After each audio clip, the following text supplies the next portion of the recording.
guys.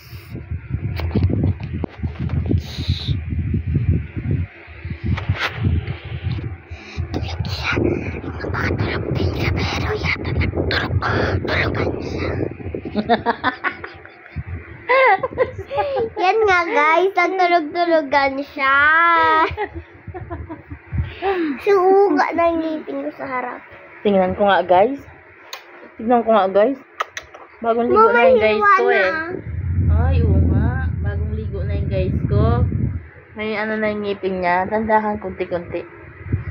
Bagong ligo na yung guys ko. Isa na lang yung ugat guys. So, yun nga guys. Bagong ligo yung guys ko. Sarap guys. Hawakan mo. Wait lang guys. Ilalakay ko muna siya. Ano yun guys? Oh, guys. Tama na yung vlog mo guys. Ay, guys. Upload ko na yan guys sa YouTube. Anong upload? Wait lang guys. So, ikakapit lang natin.